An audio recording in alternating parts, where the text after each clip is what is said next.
Welcome to my channel. Today's episode has to do with Elon Musk, SpaceX, and any future re-entry missions of any vehicle coming back into an atmosphere and or leaving the atmosphere. It could benefit us in both directions. But re-entry is more critical currently.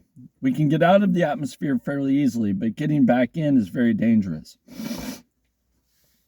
And the reason that there's danger involved is because A, the vehicle is extremely heavy, regardless of the vehicle.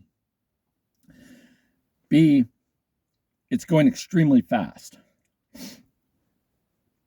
C, it creates, upon re-entry, friction occurs with the atmosphere and turbulence. And as that friction and that turbulence occur, heat is generated. And as heat is generated, ships explode. And this is extremely dangerous.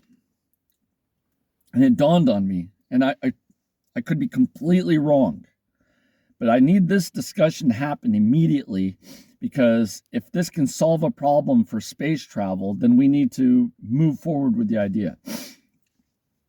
And this is how it works. My thought process, again, could be completely mistaken. So I'm not asking people to just trounce the idea. I need the idea to move forward, not be destroyed. But I need the facts to be acquired after the idea is presented. So I need to present the idea to you now. The idea goes like this. We need to positively or negatively charge the exterior of the ship to repulse the materials that the ship is coming into contact with. And what I mean is that as two atoms come together, there's a layer where they stop. They can't get any closer to each other than they can't become one. They become one and everything goes to hell. That's why the atomic bomb works, because you can't take two pieces of matter and occupy the same space at the same time. So the idea goes like this. If we could charge this particle to repel that particle further and not let it get so close, it would go around. Okay, find the path of least resistance around it, regardless of which way that path is. So we charge this side, positively or negatively, to repel this one. Now we need to know what this one is. Is it nitrogen? Is it oxygen? Is it argon? Is it xenon? What is this particle that we're charging this particle to repel? And we need to charge this particle and have this particle be able to be charged positively or negatively fast, like suddenly, probably electrically. So we're creating we're not doing anything but changing the particle position here to repel the particle here from getting any closer to where it can slip around it faster. That may not benefit us as it's re-entering for speed. Because now particles are flying around the ship faster and the ship can fall faster. What it does is it gets us into a denser layer where the ship slows down. And as the denser material of the atmosphere increases, the speed of the fall decreases. Until you can't fall faster than terminal velocity. So as you're falling through the upper atmosphere, you're falling extremely fast.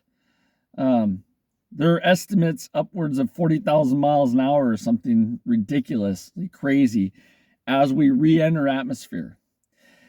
But as we get into the denser layers of atmosphere, because of the density of the atmosphere, we can use things like parachutes and we can use wings that go out and increase drag, right? And as we increase the drag, we increase the resistance. As we increase the resistance, we slow down our descent.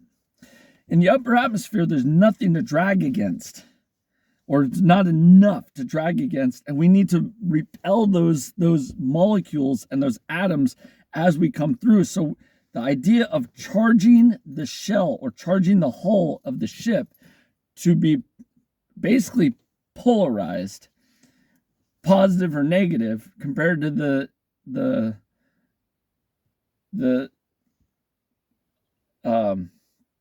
oxygen or the CO2 or the argon or the xenon, whatever atom is coming at us, if we can repel it without physical contact, we reduce friction. Now that may have a really infinitesimally small effect. And there's some physicist out there and some mathematician out there that's going to blow my thinking process out of the water, and that's great. I want that to be done. I want them to tell me I'm completely erroneously wrong. Comments. I want comments down here. I want people talking about this. Because if we can polarize the ship's hull and reduce the friction upon entry until we get to a certain level in the atmosphere where the hull of the ship can take the hit of the atmosphere and reduce the heat load, we win. If we can't, we keep burning objects up into the atmosphere. And the question is, how much energy does it take to polarize the ship's hull? The facing part of the ship that's in contact with all these atoms as it's coming down. How do we polarize this so it repels those atoms? Because once they're passed, nobody cares. I want you thinking about this. Take this to MIT. Take it to Elon Musk. Take it to Jeff Bezos. Take it to whoever you got to take it to think about it. Put it through rigorous testing and give me results. Because if we can reduce our destruction of our ships upon entry, we reduce our costs. If we reduce our costs, we increase our potential for getting off the planet. Have a great day. Think about it. Put your thoughts and comments below. Share this if you like it. Thumbs up it if you like it. You tell me what you think. Am I completely wrong? I don't know. Let's find out in the comments below.